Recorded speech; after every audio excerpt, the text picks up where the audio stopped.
listening to the Rugby Coaches Corner podcast with your host, Andy Plimer. Bringing you up-to-date coaching concepts from the world of rugby.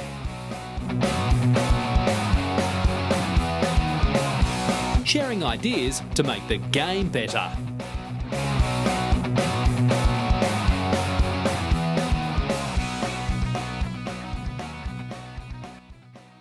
G'day coaches, my online course Evolve Rugby is out.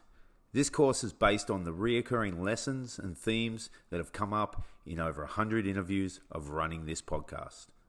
The online course contains video modules, worksheets and a reflective journal, and it's just what every coach needs for pre-season planning, mid-season review or post-season reflection.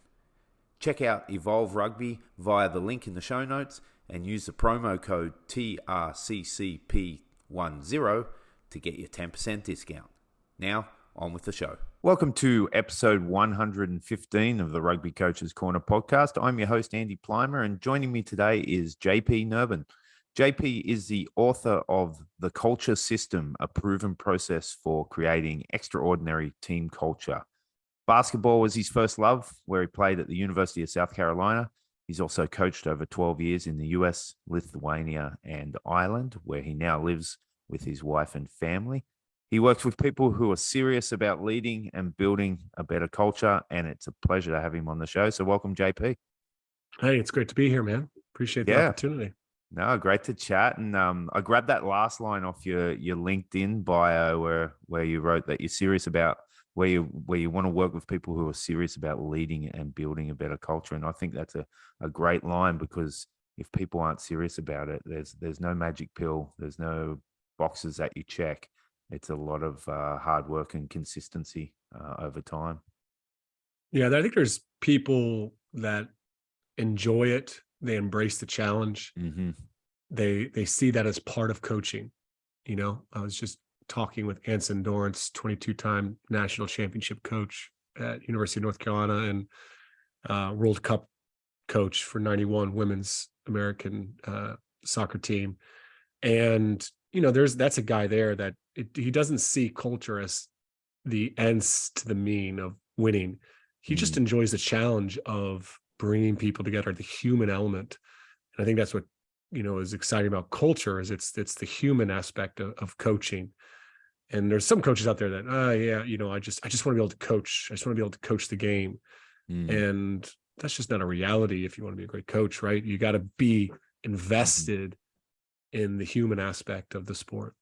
Yeah, for sure. Couldn't agree more. And on with sport, how did you first develop a love and passion for sport? What was your childhood sporting adventures like? Yeah, I grew up in South Carolina in the States, and basketball was just for me, you know, as a high energy kid, couldn't sit still in class.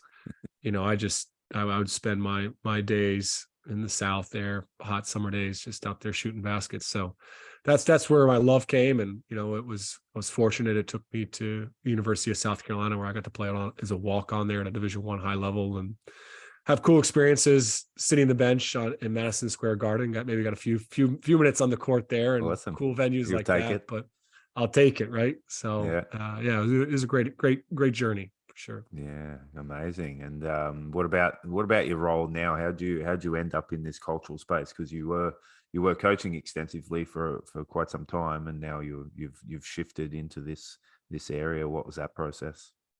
Yeah, you know, I got my start in coaching actually in Ireland. Where I was coaching basketball there, and you know, not that I was qualified as a coach or knew what the heck I was doing, but I had, you know, Division I experience, and he's from America, and there's a desperate need for coaches, period.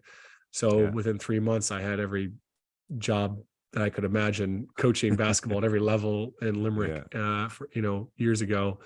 Yeah, so I rapidly got into it. I was absorbed, like probably all your listeners of the podcast. Like, we love this. There's that energy. There's an early enthusiasm, and I would say that kind of waned as I struggled with the human element of coaching. You know, motivating, building relationships.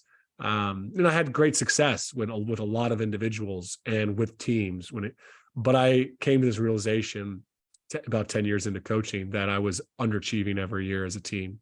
We could achieve more. And I wasn't having the impact on the athlete or the person behind the athlete that I really desired. I had good relationships with some players, but I didn't want to rest on the prior success that I had or the good relationships I had. I wanted to improve my chances with positive relationships, positive impact, positive experience for all the athletes. And I wanted, to stop leaving culture up to chance. I think so often I just would try a thing here or there. So I started, to just obsess over studying culture, reading every book, reading a book a week on every leadership culture book you can imagine. Awesome. Started to write about the things that I would learn. I found that process of writing to be just very beneficial for me to how do I apply these ideas. I started to really test these ideas. I didn't just listen or to the books or read books. And I wasn't much of a podcast listener, but, I didn't just, oh, that's a great idea. I would go and try it. I just was willing to try it and see how I could apply to my context. And so I started writing about those things and started a podcast, the Coaching Culture Podcast, back in 2017 to share some of that as well. So it's just on this learning journey. And, as you get down that, I'm sure with you as a podcast, you see people for some reason start to see you as a bit of an expert on this. Definitely not an expert, but they want to have more conversations with you and they want to learn about, the things here. And it kind of naturally just formed into this coaching of coaches, just working with coaches across the country, in the States and now in Canada and all over the world, Australia, just working with them to, apply these things within their culture, these tools, these ideas, these strategies, and develop these skills that we know are so impactful and so important. Yeah, that's interesting. I really like that piece about writing. I found a big change in my coaching about 5 years ago was when I started keeping a bit of a reflection journal on my practice sessions and my games, but then I'd revisit those reflections before my next session, and I just felt that full 360 review and then preview and planning elevated my coaching in terms of how good the delivery was compared to if I just relied on memory. Mm-hmm. Yeah, I think one of the great challenges when I got started in coaching was there wasn't a lot of information. It was mostly in books, right? Like 20 years ago, it was like you pick up a book, you read it, and that was good, right? But it was, well, even then I wasn't good at applying what I read. I read every John Wooden book in the world, and I go back and read it 10 years later. I'm like, I didn't apply any of this. I highlighted a lot, but I didn't apply it, Yeah. So there is this great challenge of it today, even greater now. Like people listen to this podcast, they're going to hear, hopefully they'll hear a few ideas. They're like, oh, I want to try that, or I got to work on that, or I need to improve upon that. But then do we have a system to take these ideas, these concepts, and to actually apply them within our leadership, within our relationships with our players, within our team culture? And then do we have a system to refine them? Because the first application of a tool or in a skill, like you learn a new skill around questioning, right, with players, right, it takes time to develop, it takes time to flesh these things out. And you need to have a system for that, and I think that's a huge component of it. Yeah, and that probably leads us to what a great title too, the culture system for your book. I really like that, because that is, I'm that type of coach where I do like to have a process and not necessarily a step by step, because every team's going to be different. But I like the idea of having a systematic approach. What was your motivation to write the culture system, and what have you learned from, especially the creative process of writing a book? Yeah, it being my second, my first was really just like my blogs, my podcast. Hey, here's a bunch of ideas that you can go and apply, right? And they're effective. They're based on leadership principles and tools and strategies, methods that great coaches, great organizations, great CEOs, great, captain of a Navy ship, like all these things that I've learned over the years, and they work. They work. The problem is we as coaches have limited time. Some of us struggle with organization. Some of us struggle to stay disciplined. We get caught up in the X's and O's in the middle of the season. We get caught up in the rush, managing everything else that comes with life. And so this was really, the book came from my relationship and my work with coaches, and us designing and recognizing that it needs to be a framework for how we apply these things within programs, these things that work, the common strategies, tools, methods that the best teams, the best coaches, the best organizations are doing. But we have to have a framework that makes it easier to do. We wanted to make it almost effortless, because if I'm so caught up in, well, this is what JP said, I got to do this next, or what do I do here? What do I do? Like, if we're so caught up in the implementation, and there's a lot of friction, like any good habit within your own life. If exercise is really hard for you to do, like you got to drive 30 minutes to get there, then to go work out, and like it's really disruptive to your life, you're not going to maintain that habit in your own life. And it's the same with your culture. You have to reduce the friction. And so the systematic approach is what I've seen the great organizations like a Toyota. Toyota is the greatest car company of all time by most metrics of profit, quality, et cetera. They have a philosophy. They have a way that they want to do, the Toyota way. It has, cool slogans like Kaizen, continuous improvement and people matter and all these things. But they also have the Toyota production system, which is a series of tools that has now become a legendary system that's been reframed as called lean, right? And so this is implemented in businesses all over the world. Now, so it's having those two things working together. So it's the same in coaching. It is, we have this way we want to lead, we have this philosophy, but we need something that makes tools that align with our philosophy, our values, what we believe is important, so that we lead in that way, we build culture in that way. But then we also need a system that makes it easier to do that. Yeah, you talk about Toyota quite a lot throughout the book, and I found that really, really fascinating. And I found it was very interesting when you compared, say, a traditional North American workforce to Toyota, and what happens when the two meet, and those kind of things. And what I took away from the Toyota kind of model was they're very big on empowering their workers, and replace the word worker with player, and you can directly apply those concepts to coaching. What from studying Toyota's process, what are some of the things that came out of what they're doing that coaches could look at and go, well, I could directly apply this to my team throughout this season and then the seasons moving forward? Yeah, I would say two big things. One is their obsession with the small incremental gains and improvement, and everyone's most heard of Atomic Habits by James Clear, and just those like 1% gains. And they've heard of these types of stories of 1% better every day. Well, what's your process to actually get that 1% better every day? Your process for improving your process. I know that sounds a bit weird, but like a lot of people are like, oh, we're gonna get 1% better every day, which means we're gonna get out here, we're gonna grind, and we're gonna work hard. Okay, but everyone's showing up and everyone's practicing, right? Are we improving how we practice? Are we practicing how we practice? Are we practicing how we do halftime? Are we thinking about how can we better manage our halftime so that we can be more efficient, so we can get more focused on what is that we need to do, that we're getting opinions that need to be heard, perspectives shared, like every aspect of what you do, you need to look at, but you need to have a process for that improvement. And that's what, Toyota is really committed to in that Kaizen, the small incremental changes.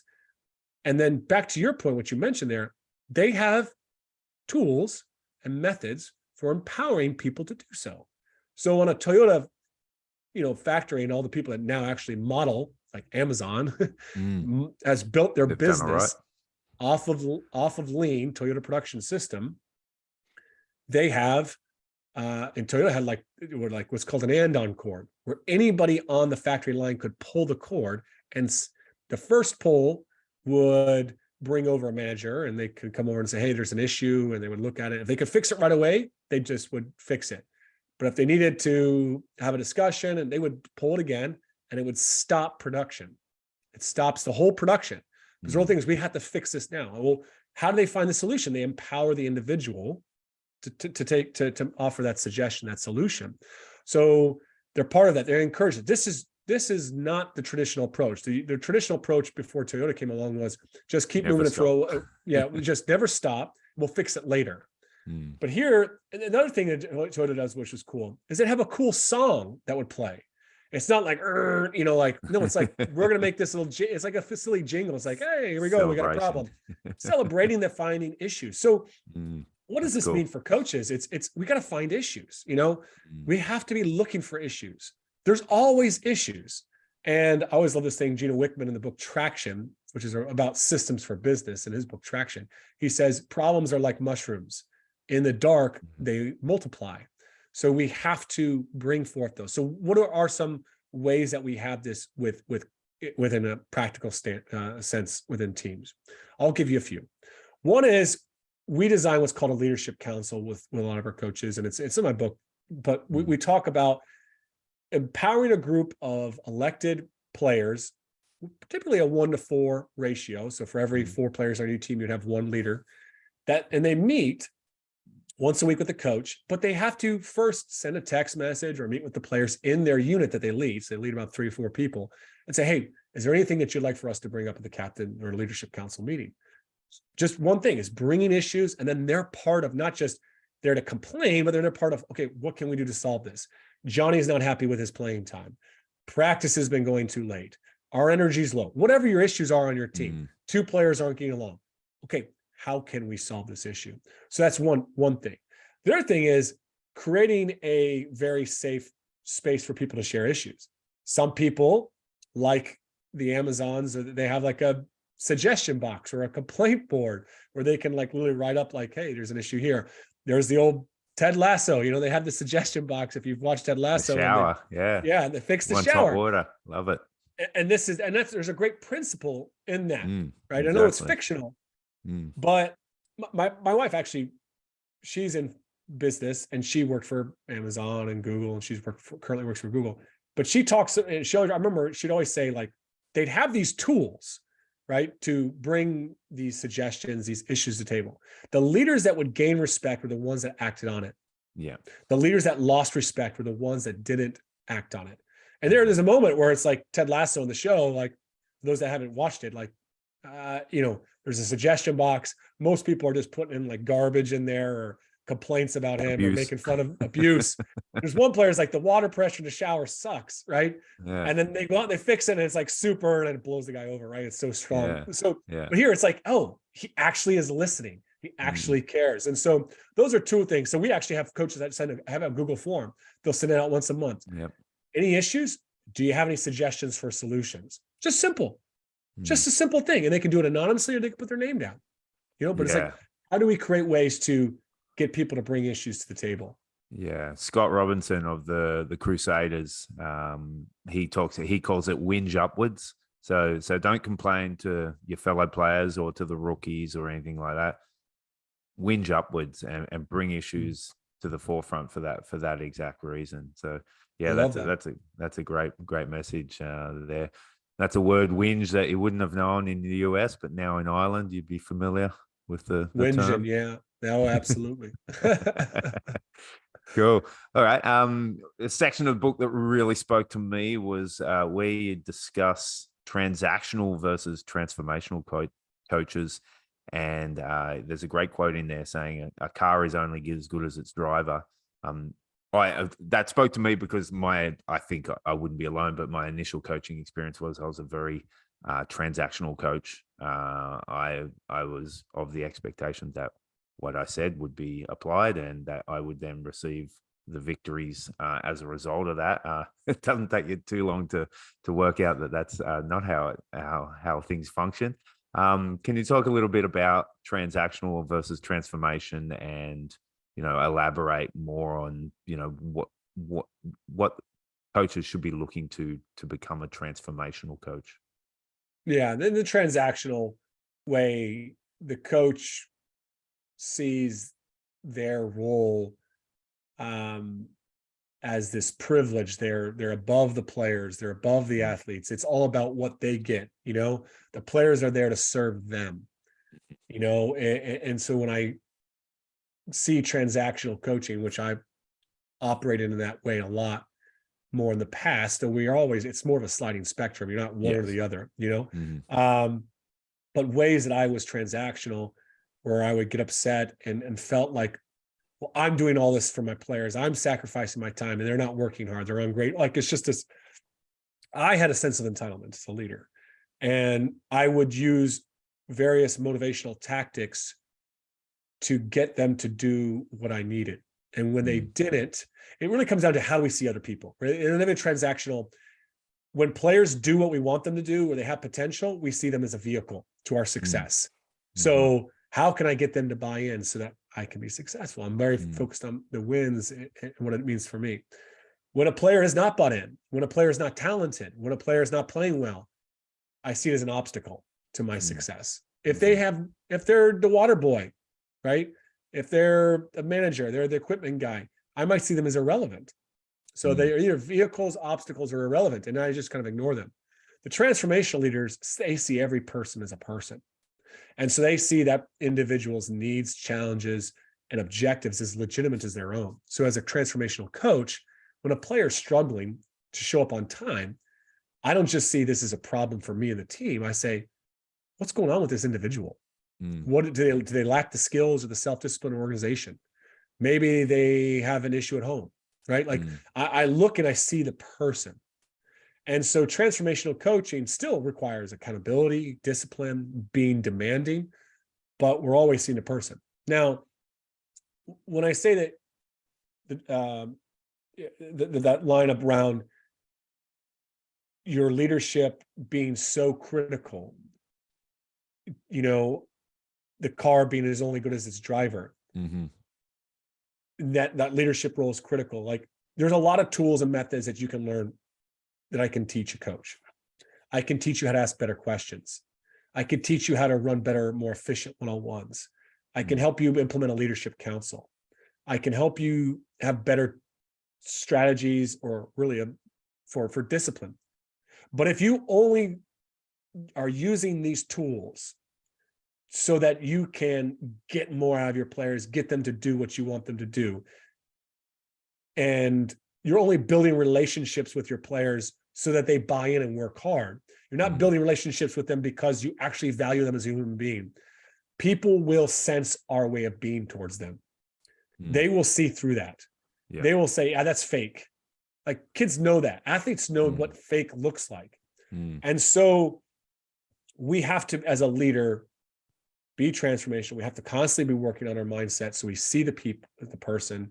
We have to be working on ourselves. It's very easy to get caught up in the pressure to win, for us to perform. How does it look when we lose by, 20 points, and then to fall back into transactional type behaviors, using more fear-based coaching, all those types of things. So that's why I say that is, really, at the end of the day, you can have all these tools, but if you don't operate with the right mindset, if you don't, the right, attitude towards other people, they will fail. They will fail eventually. Yeah. No, I totally agree. One of the parts of the book I really liked was when you were talking about Bill Walsh and his book, The Score Takes Care of Itself.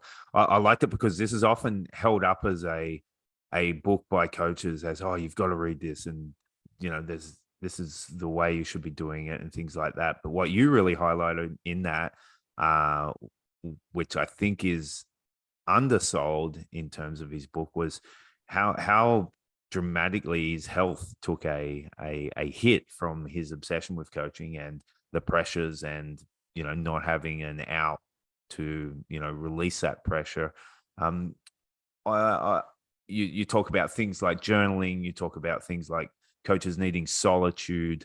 Why do you think this is really important for coaches to pay attention to? And what are maybe some of the early warning signs that they could spot that this is something they need to adjust? Yeah, I love that part with Walsh, because he is such a celebrated coach. And I remember reading that book and going, yeah, this is great. This is great. This is great. But at the end, it was like, this is what's really great about it, is this reality that of what it really cost, and the 0 points for winning, and this, how unhappy it is and how we can get there. And I don't want to label Walsh as a transactional type coach. I think there was probably ways that he was transactional or he was transformational. Like I couldn't really place him. I didn't know him, where he was in the spectrum. But I think there's a lot of more of a conversation. I think Cody Royal, who wrote the tough stuff, I think he's great. He's great on social media follow, as far as bringing awareness to how unfulfilling coaching can be at times, how draining it can be, how difficult it can be, and how lonely it can be, right? Coaching is a really difficult profession. If we do not have certain disciplines within our life, we will lose balance. And the sad thing is we won't even have a bunch of Super Bowl rings like Bill Walsh to at least make ourselves feel a little bit better about $1 million, we're going to be ringless, and we'll have disconnected relationships with our children, with our spouse, our partner. That would be one thing, is we'll have sacrificed the most meaningful relationships in this pursuit of success or winning. And I think the other thing is we won't be able to be at our best. I think that's the other thing, is like, not only do we not want to get down the road in 10, 20 years and be like, oh my gosh, look at all I threw away, but we actually want to enjoy today. We want to enjoy the experience, the journey. And so we have to have certain disciplines in our life that help us stay centered, stay balanced, enjoy the journey. And lastly, we're a performer. To bring our best performance, we need to sleep. We need to practice mindfulness. If our athletes need to practice it, right? Like, we need to, do things that are self-care and not see that as soft, and so that's why I think it's the most important aspect of leadership. You can have a mission statement, a vision statement, core values, you can do all those things. I talk about those in the book, but if you don't have the disciplines, all those things will just become meaningless cliches, because you'll never really bring those things to fruition. Yeah, I think that's great. I experience that with my coaching regularly, whereas, sometimes you feel like there's a season where you've got all your ducks in a row in terms of managing yourself and managing your workload and family life balance. And then, my season last year, for example, was there was a few little things were off, and it affected performance. And then upon reflection, it was a lot of what you're talking about, where, hold on, I didn't exactly live up to my values in terms of how I want to role model myself during games, especially. And you've got to as a coach be able to turn the mirror inwards and critique yourself, and then also look for answers and solutions so that you can move forward for future seasons. Yeah.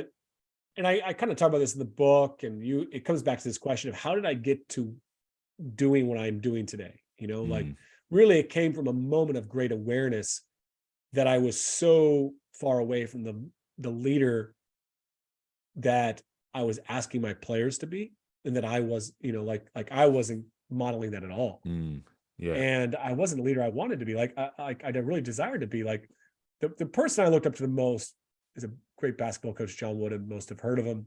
And he had his pyramid of success with his core values that had built up over the years. And I would hand that pyramid out to my players and talk about Wooden's values. And there's a lot of reasons that's not really smart to do that. But the worst part about that, of using Wooden's values and passing them out and having a poster in my classroom, was that I talked about those things, but they never were demonstrated in my own behavior. And it was when I became aware of that, that was like a rock bottom in coaching. That was a rock bottom in coaching, even though we won the championship that year, of our conference. And that became the wake up moment for me. That became the driving force for me to be able to have that realization. Yeah, and that's important. Like, you've got to experience that or experience it, number one, and two, recognize that it is actually a rock bottom moment. Because if you're so full of yourself that you're just going to push that aside, you're going to keep doing the same mistakes. And I had a similar one where 2 years into my coaching, club legend, after the game, we'd won the game, but I'd performed so poorly on the field in terms of managing my emotions. I was a player coach. That he left the ground looking like he just played his last game and lost by 50-0.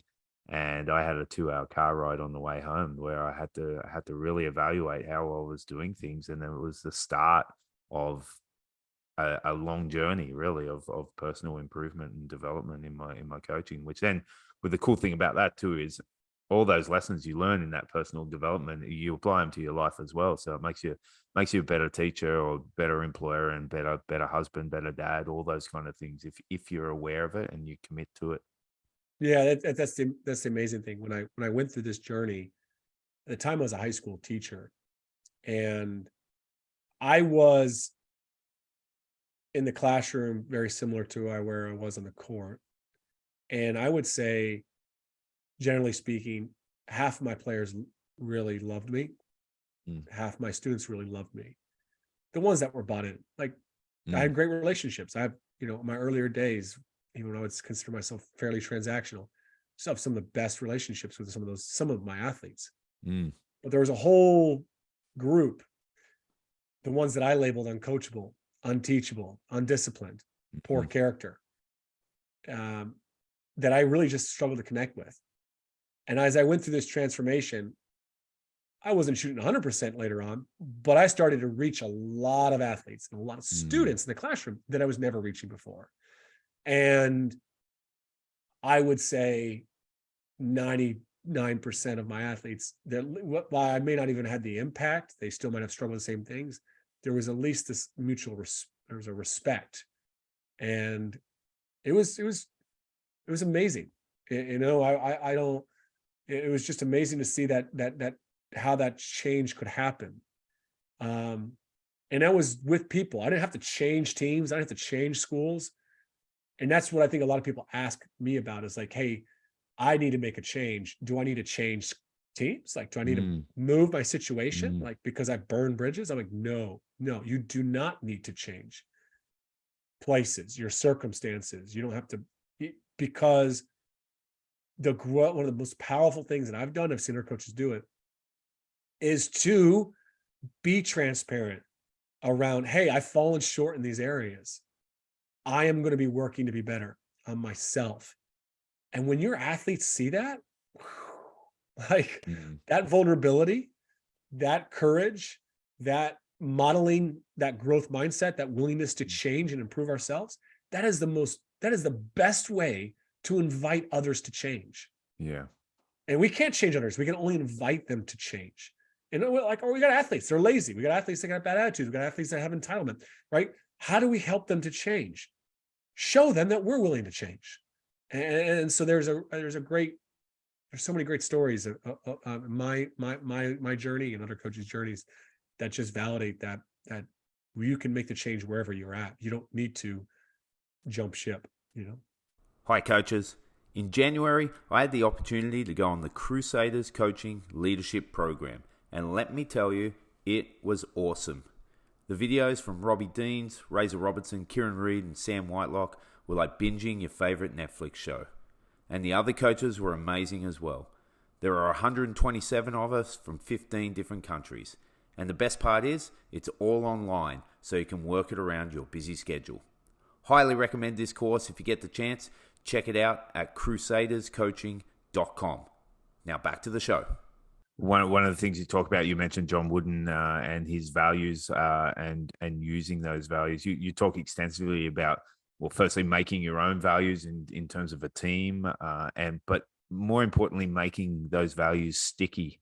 What do you mean by that, making them sticky? And what are some good examples of sticky and maybe non-sticky values? Yeah. The thing is, I don't like cliches. All right. But what I have learned is that the great leaders, the great organizations use some cliches and some maxims, things that really stick with people. So like the All Blacks in rugby are probably the best example of this. And they're probably one of the best examples of this of any culture, right? Sweep the sheds, keep a blue head, right? All these different mantras that I know James Kerr goes into and talks about in his book, Legacy. Those things become a cultural language that pass down. And I remember interviewing Sean Fitzgerald about this, and I talk about him in my book. He's the great legendary, or Sean Fitzpatrick. Sean Fitzpatrick, yeah. I remember interviewing him about this and how they had to formalize that, and they created a little black book when the All Blacks were going through a tough period. I believe when he retired was like late 80s or late 90s, but they're a great example of this. But I've seen this other coaches. John Wooden had core values, but he also had all these maxims that his players still remember to this day. And so I think that it's like a picture's worth 1,000 words. It's like quotes, like good quotes, good phrases that just stick with people, that help people to remember things and help to clearly identify a value with what it might look like in action.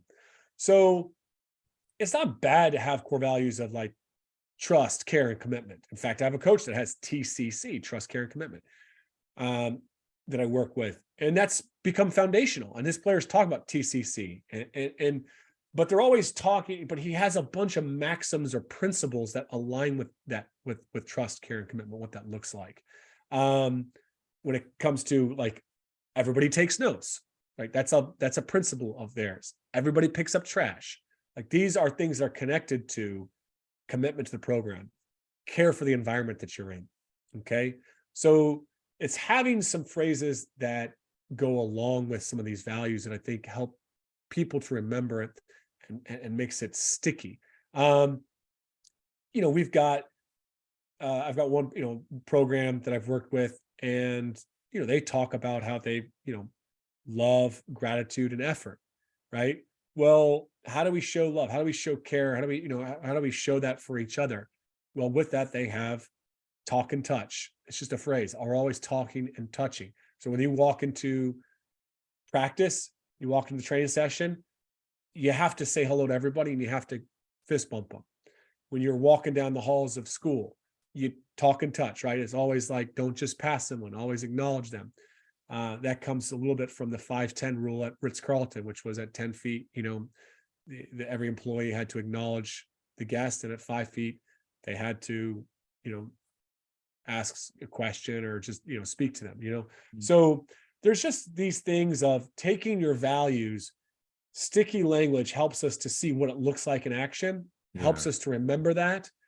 And we can talk about things without having to go into long lectures. Hey, this is how we do things here. We sweep the sheds. Everybody picks up trash. Everybody takes notes, right? These are things that are cultural values that are linked to standards. Awesome. Love it.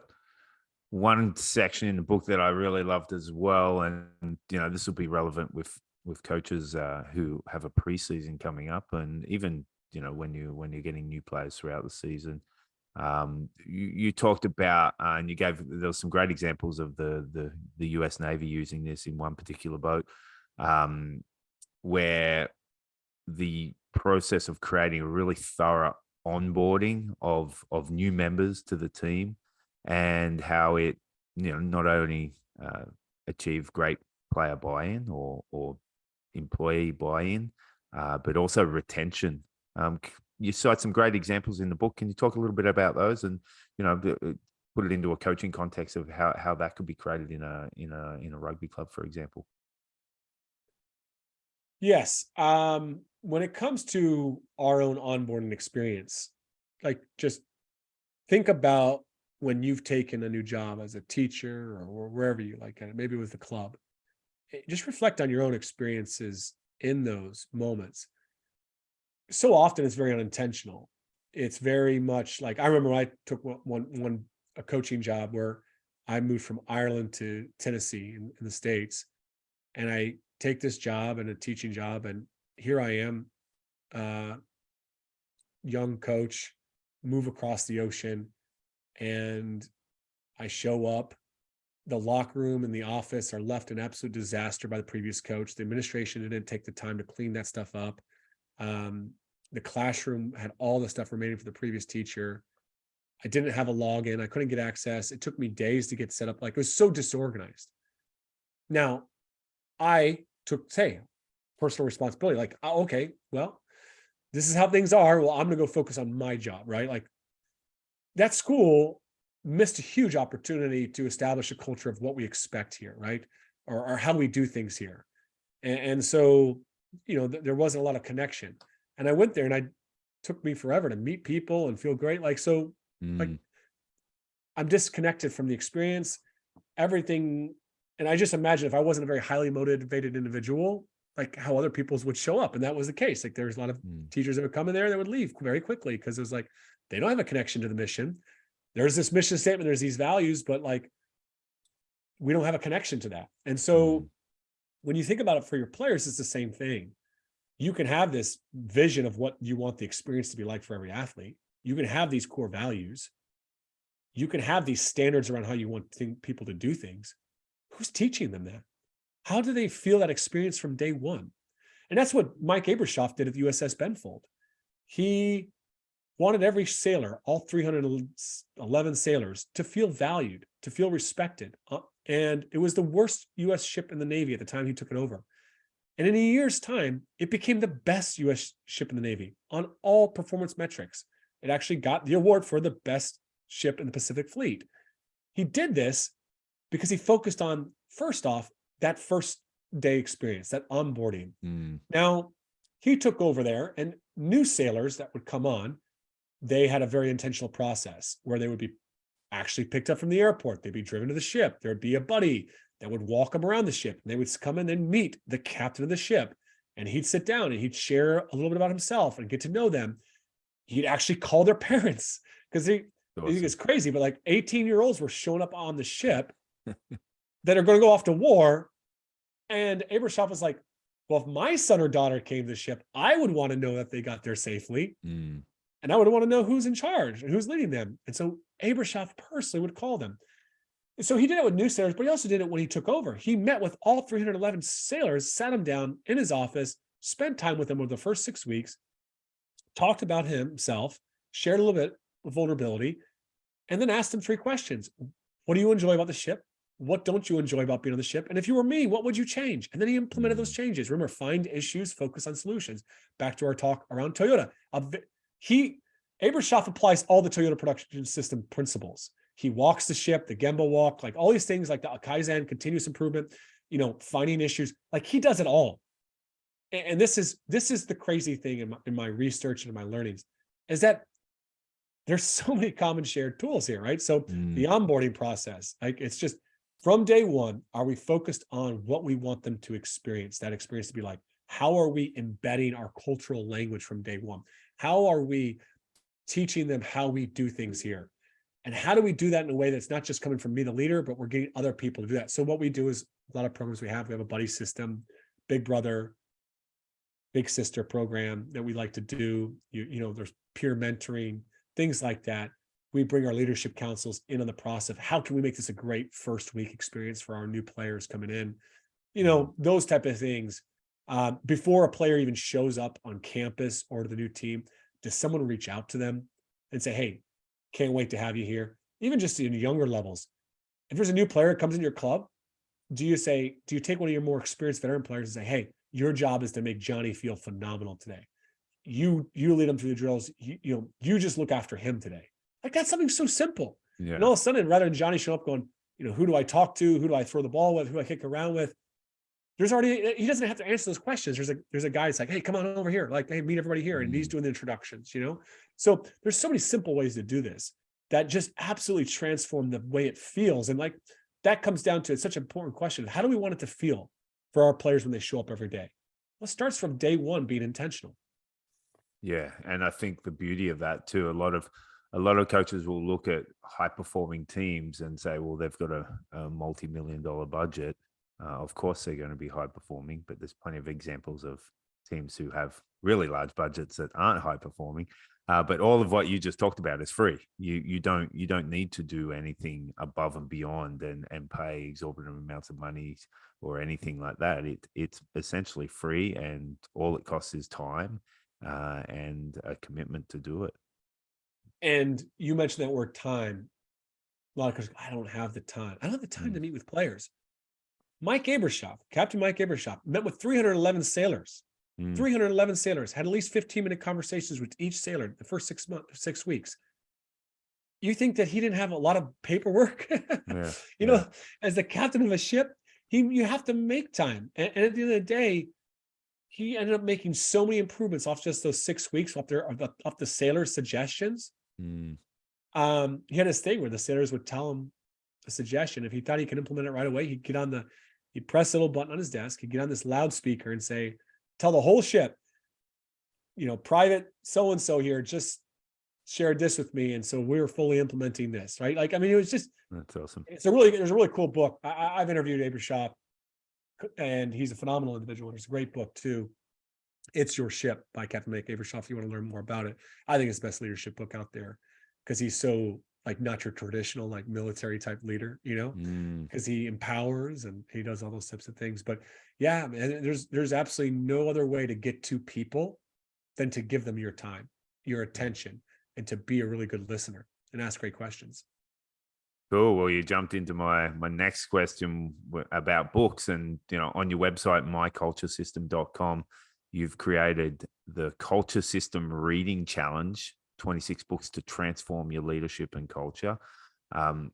Why should coaches try this challenge? And what would be the first? Let's say I'm going to change my question up. Let's say what would be your 3 favorite books from this list? One book needs to be for a coach who is brand new and hasn't, you know, implemented any kind of cultural system. And the other 2 books, someone who's a more experienced coach that has tried a few options, but wants to you know, explore further possibilities there. Yeah, I mean, the challenge is largely built off of what I would say are the 26 most influential books that also help people to explore the concepts within my book, The Culture System, at greater depth. So I think I just mentioned one there. It's Your Ship by Captain Mike Abershoff. I think it is a phenomenal way to see a Navy ship captain apply things that he might have picked up from books on Toyota and other leadership books, and apply them into his context. And you'll read that and you'll be inspired, but you'll also be given practical things. You're like, oh, I can do that with my team, you know, like, so there's a great thing there. I love that book too, for people that are taking over a new program, especially maybe if a new team where if it was in disarray. I think kind of like this very standard book, like Inside Out Coaching by Joe Ehrman. It's probably like the Bible of transformational coaching, right? It's like, it's an amazing book. It is a very, very, very important book on that. So I think that would be one I would suggest that coaches read, new coaches, maybe if you struggle with this transformational, transactional type thing. I think the other one that I find really beneficial is Positive Discipline by Dr. Jay Nelson. It's for teachers and it's for teachers and parents, but you know, I go extensively into how to apply that within a sporting context. This style of discipline that's it's grounded in psychology, you know, like in what we know to be effective ways of disciplining that are going to develop character, continue to maintain a healthy relationship with the athlete. So we're not through the way we discipline, we're not going to essentially get them to do what we want them to do out of fear. They're going to do what we want them to do because it's actually what they want to do, because it's going to help them to become the player, the teammate that they want to be and have the success thing. Like, we want people to do the right thing because it's the right thing, not because we told them to, right? So you're not going to just get blind obedience. You're going to get character, right?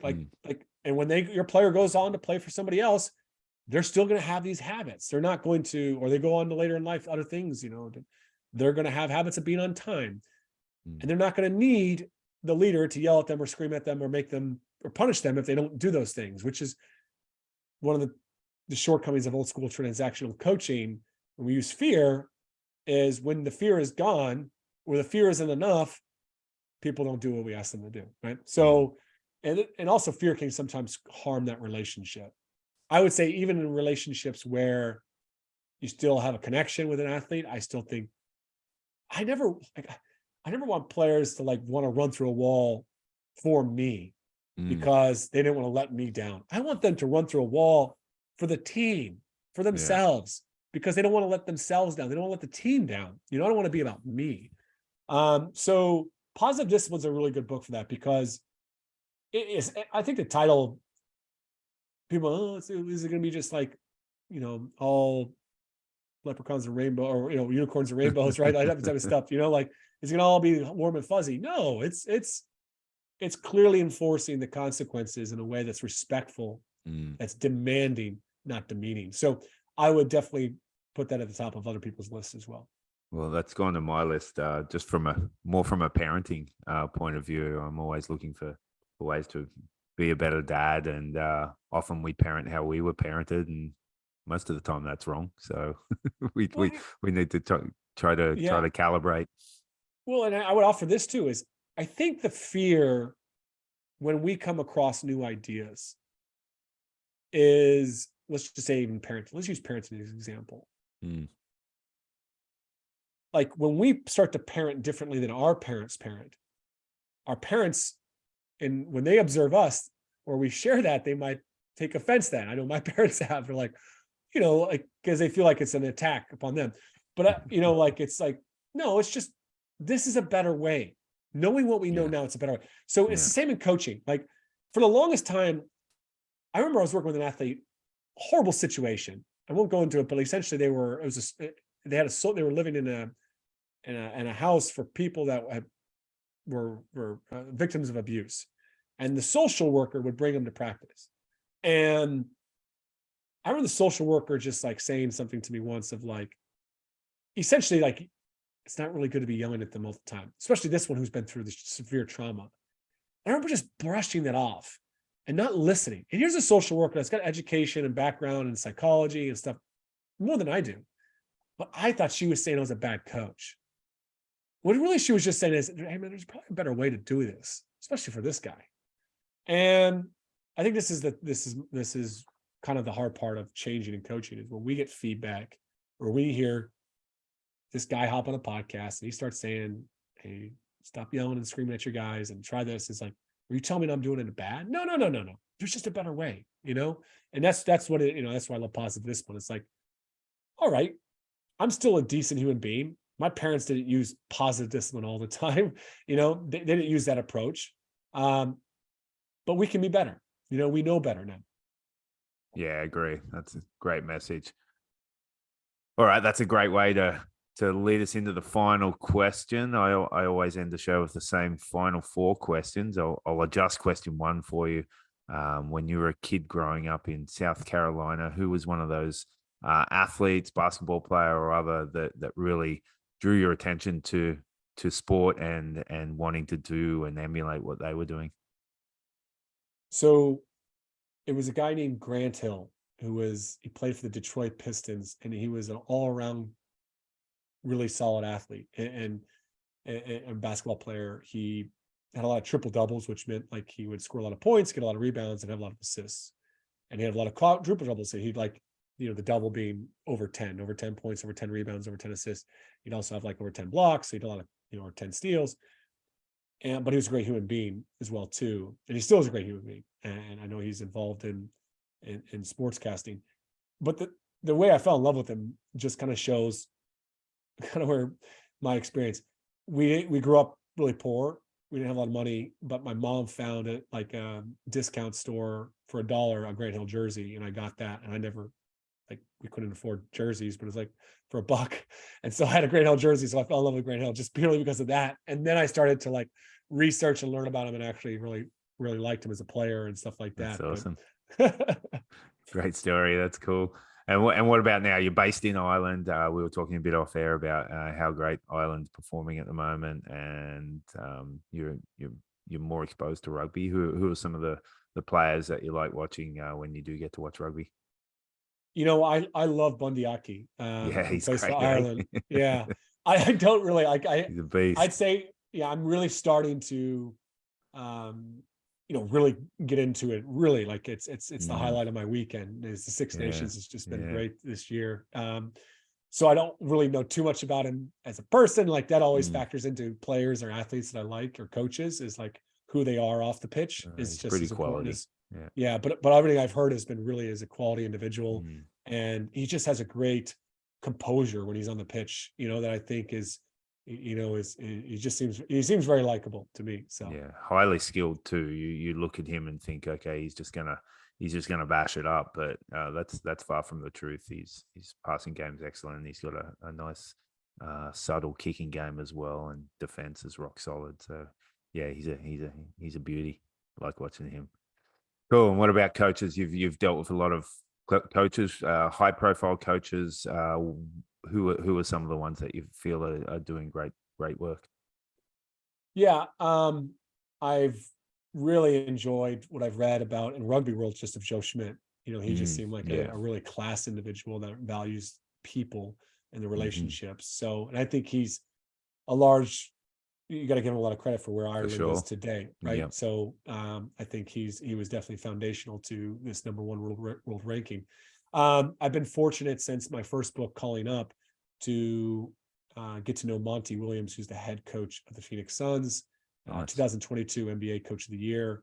And he is a guy that values people. He values culture. He would admit himself, he's technically does nothing special. He just connects with the person and the element, and he creates a work environment to go and spend time there at the Suns, and to have one of their assistants after they had just lost in the NBA Finals 2 months prior to the Milwaukee Bucks. And they're like, hey, we're going for the championship again, but we want this to be fun every day.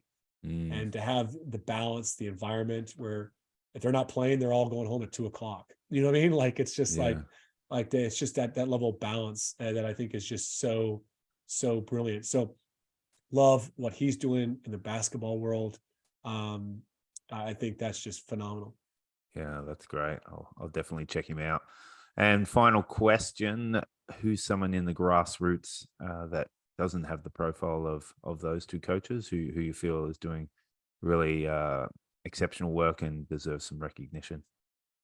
Yeah, I wish I could say like someone in the rugby world, because I'm but I would say there's a coach that I work with who's also the CEO of a business.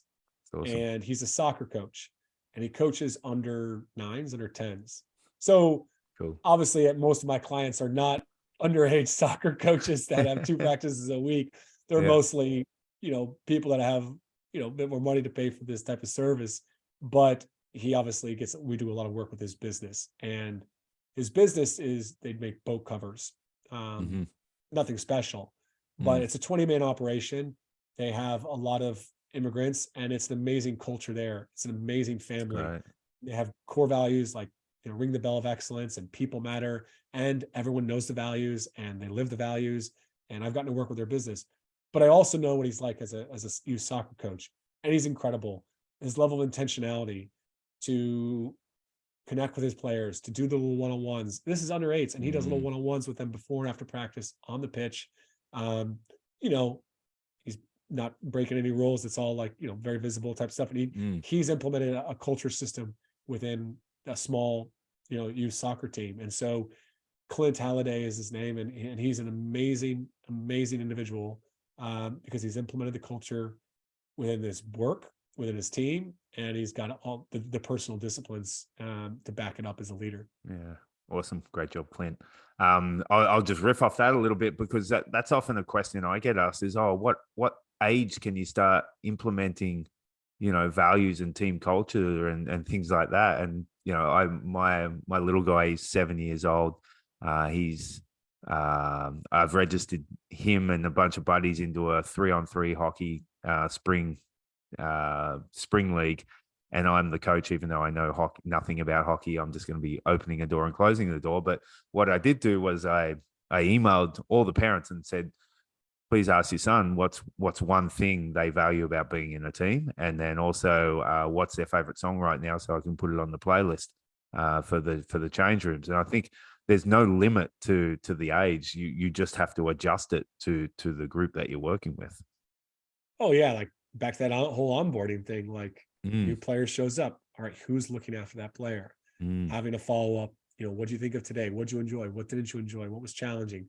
Having just a little follow up in that first session with that athlete. Clint's challenged me because I hear the stuff he does, and so it's like, getting players just to even have that physical touch beforehand of just going around to each other and everybody high-fiving and and also going around in the circle and players calling out certain players for something they did well in practice that day. Hey, what, just things like that. I think you can implement so many little things even within your 60-minute session once a week, if that's all you've got, that just making a different experience for everyone. That's great. Awesome. All right, JP, that's awesome to chat about. This is easily my favorite topic around coaching. So it's been a real pleasure having you on the show. And I've been loving the book. I've been using it as an audio book. And I think I emailed you. I'm doing it while I'm walking my dog, which makes it a bit of a stop-start affair as I write down a bunch of notes. So there's huge value there. And I'll link it in the show notes to listeners as well as for your podcast as well. But it's been great having you on the show, and want to thank you for giving up your time. Yeah, incredible conversation. Really thoughtful, and enjoyed it a lot. So perfect. Awesome. Cheers.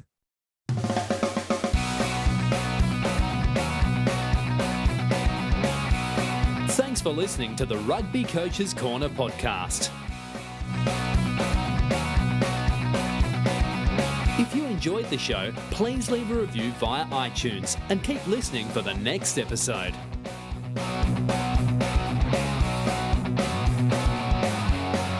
You can also follow us via Twitter at RugbyCoachesCNR or via the website therugbycoachescorner.com.